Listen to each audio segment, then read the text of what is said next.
Hey Ken, you know what makes me feel good? What's that, Dummies? Giving back to my community and serving others. Where you love, because that's the theme of today's newscast. Stay tuned for some inspiring stories about service and something punny.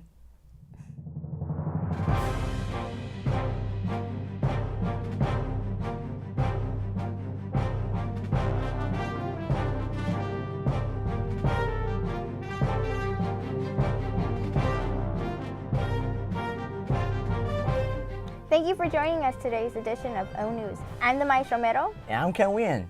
Dummies, do you ever get an impression that young people don't do anything? Yeah, I'm a hard worker myself, so being stereotyped with those people annoys me. I know what you mean.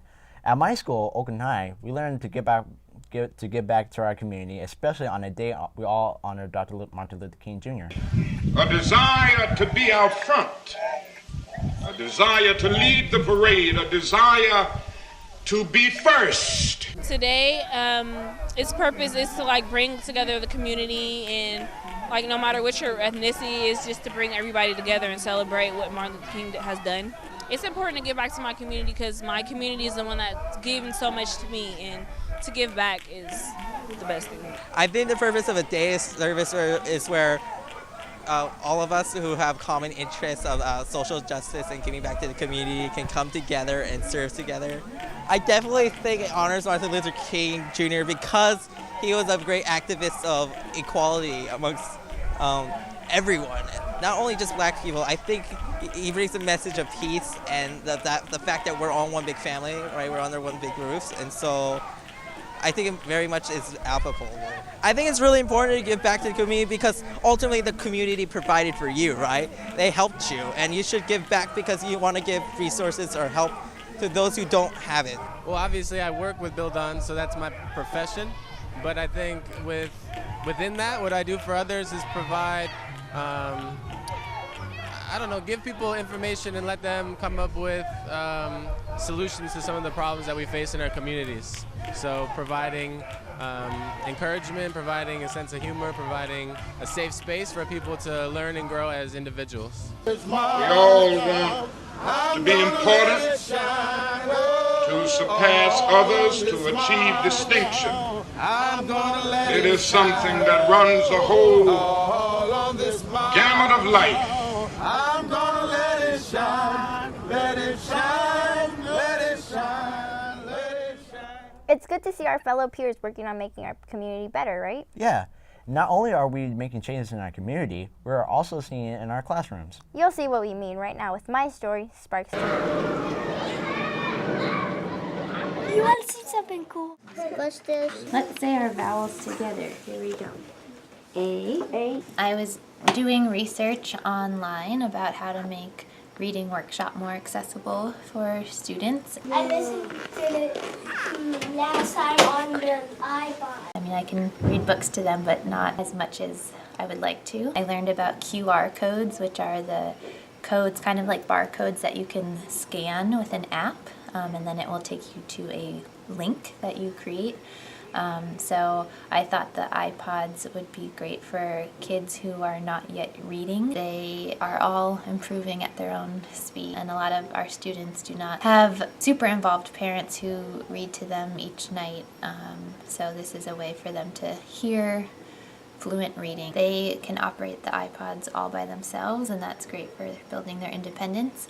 Some students have intellectual disabilities, so their rate of learning is just a lot slower. And making sure that we have the technology to also bring in the types of adaptations and personalized learning that's going to make that curriculum accessible for all the students. Having a Chromebook station will be nice for the students. With technology today, kids when they're older are going to have to use technology at work, at school, for the rest of their lives, so incorporating it now is a good idea.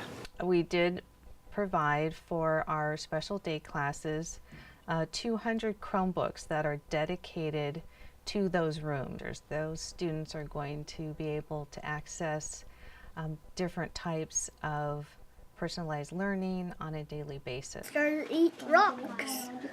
Some monsters eat socks. What do you like to eat? All right, write that down. Decided to count my treasure.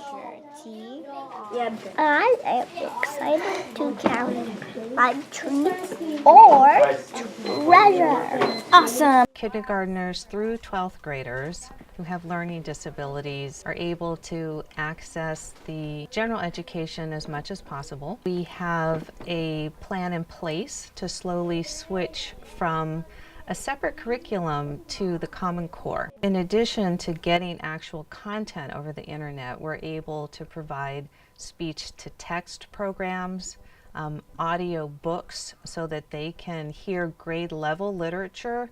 I'm really hoping that the use of technology, engaging curriculum is going to really show up in both,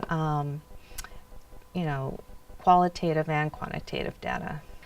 With the assistance of Chromebooks as part of an overall Common Core education, just the quality and the depth and breadth of what they're able to understand and therefore produce should create visible, tangible outcomes that we can see. I don't think technology should replace teaching, but it's a great supplement and it's a great way to keep kids excited and motivated about learning.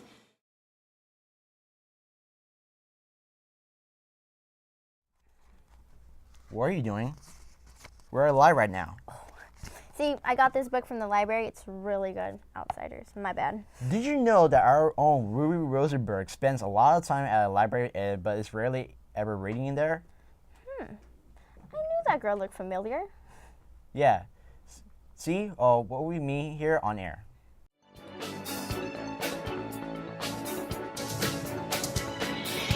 Hello, welcome to On Air. My name is Nicholas Gant. And I'm Katie Love, and we're here with Ruby Rosenberg, who goes to our high school, Oakland Tech. And we're going to be talking to her about what she does at the library every day. How do you volunteer at the library? Well, usually I go to the library about once every month at least, other times to begin events. And what I do is that I'm the head coordinator of this group called TAB, the Teen Advisory Board. And what I do is I help organize events with the rest of TAB to be able to create events that teens can go to. Why do you choose to spend your time at the library? I think usually a lot of teens don't end up having things to do, and so they just sit in their house and become vegetables. They just don't end up doing a whole lot, because they have done their homework or they don't want to do their homework and they have nothing to do. And I think that events that we have at the Teen Advisory Board give them opportunities to become part of the community, to learn just about teens in their area. How effective do you think your efforts are? Well, I really like volunteering, and I think especially volunteering at the library is very rewarding for me because I get to see my work directly affect the community. I get to see students come in and have a good time and get to meet other people and just spend their afternoon doing something more rewarding than just sitting home all day. Is there any way that anybody else, other teens, can come and help you and do what you do? Anyone can help, and it's available to anyone at any Oakland library. Thank you for joining us today, Ruby. That's all we have for today. I'm Katie Love. And I'm Nicholas Gant. Thank you for watching On Air.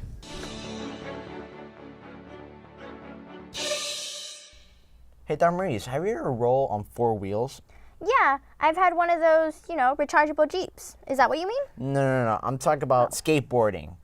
Our students reported to Shayla Fry show us skateboarding from a different perspective.